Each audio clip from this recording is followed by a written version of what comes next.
premièrement, pourquoi avez-vous décidé de devenir actionnaire de la SMSL, sachant que l'entreprise avait déjà été un peu en faillite?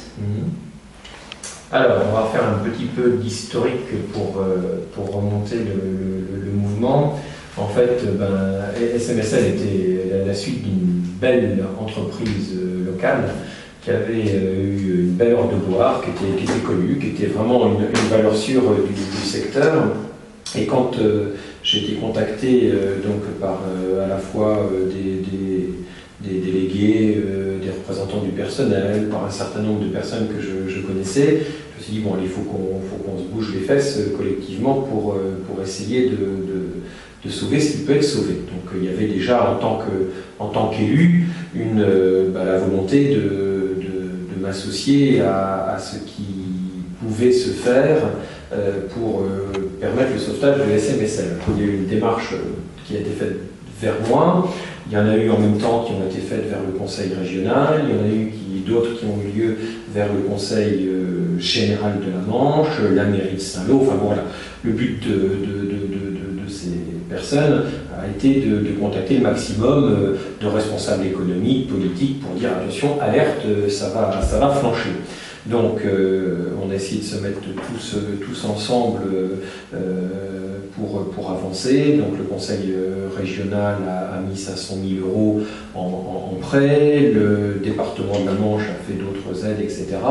Et puis il y a un moment, je résume un petit peu tout ça, hein, forcément, ça a duré un petit peu de temps, mais il y a un moment, en gros, on me dit, allez, monsieur le député, c'est bien, vous faites la parole, c'est dynamique, c'est bon, mais ça serait bien qu'avec le geste, avec la parole, il y ait le geste, quoi. Hein. Voilà, on a un tour de table à faire, il va falloir convaincre des gens. C'est vrai que si vous mettiez un peu d'argent dans l'entreprise, ça permettrait aussi peut-être de donner confiance à d'autres. Et j'ai hésité. C'est vrai que c'est pas la première fois que j'essaie de donner un coup de main à des entreprises qui ont des difficultés. Ça fait partie, moi je l'estime, de mon boulot d'élu. Hein, forcément, l'élu, en tout cas le député, il est là pour voter la loi, mais il est aussi là pour représenter son territoire et essayer de l'aider dans la mesure de ses moyens. Donc c'est pas la première fois que je fais ça, mais c'est la première fois qu'on me sollicitait vraiment pour investir de l'argent. Et j'ai vraiment hésité pour plusieurs raisons. D'abord parce que c'est pas nécessairement le rôle de l'élu d'investir. Ça peut être pris comme un conflit d'intérêts, comme un mélange des genres. En plus, certains peuvent se dire évidemment l'élu il va avoir des infos privilégiées, donc s'il investit, c'est donc qu'il est sûr de faire du fric, etc. Donc c'est pas sain. Oui, il y a toutes ces questions-là. Et puis il y a aussi un autre élément, c'est que est-ce qu'on doit mettre de l'argent personnel, c'est-à-dire mettre éventuellement sur la sellette son portefeuille entre guillemets familial pour un engagement qui est aussi un engagement public. Enfin voilà, quelle est la séparation entre la sphère publique et privée. Bon. Donc je me suis posé ces questions-là. Et puis j'ai considéré que le jeu en valait la chandelle, qu'il y avait effectivement de vraies difficultés dans cette entreprise. On passait de 272, 273 salariés à moins de 80, mais que c'était quand même encore 80 salariés, c'était quand même beaucoup à l'échelle du pays saint-lois, sachant qu'à peu près à la même époque, le Crédit Agricole, qui est privé, nous annonçait pour 2015 ou courant 2015 le rapatriement de tous les centres de Saint-Lô vers Caen, donc là aussi plus de 200 emplois qui vont disparaître. Donc après avoir pesé et sous-pesé tout ça, je me suis dit, après tout, banco, on va y aller. Moi, je n'espère pas gagner de l'argent sur du court terme, mais en y allant et en me disant que sur 10 ans, 5 ans, 8 ans, 12 ans, je ne sais pas, en tout cas, je partais dans une idée de long terme.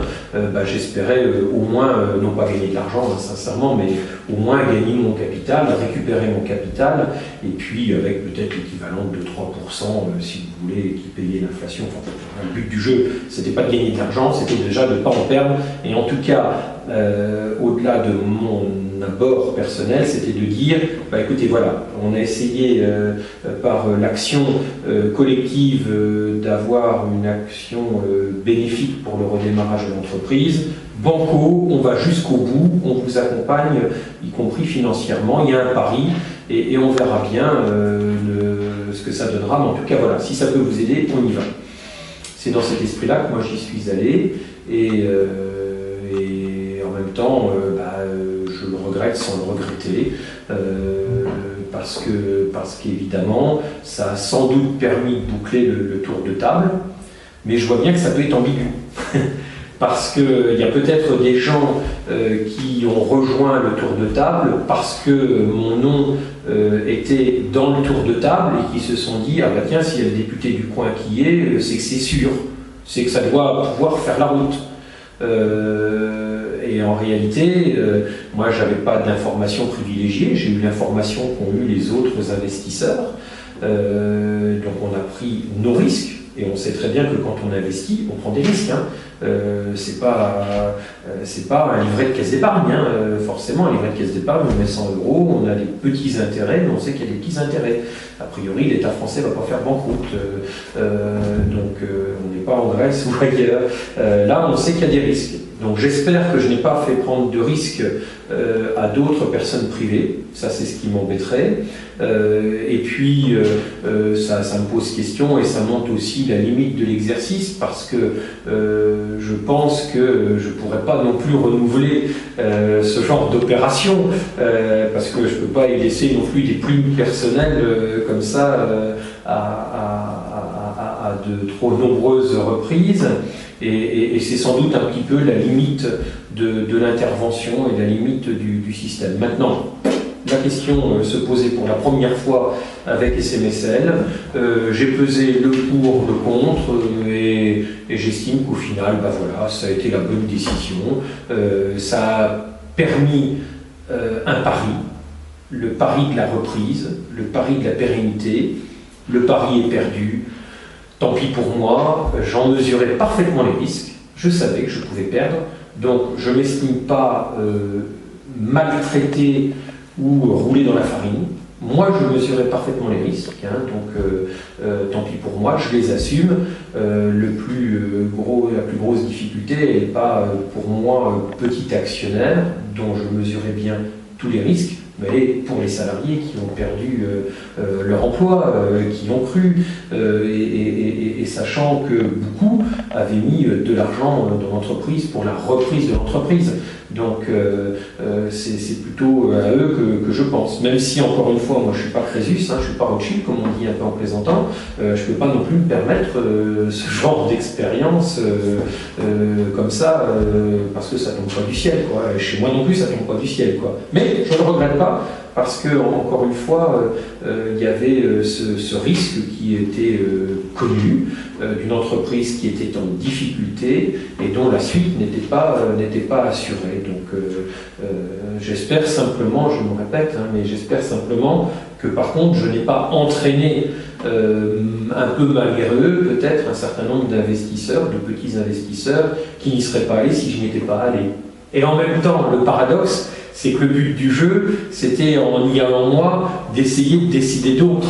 Hein, c'était le fameux 49 noms où, je ne sais plus, il y avait un petit slogan, là, c'est les 50 pour 50 ou un truc comme ça. Enfin, je ne sais plus, il y avait un petit truc là qu'on voyait à l'entrée de SMSL qui était pas mal trouvé là.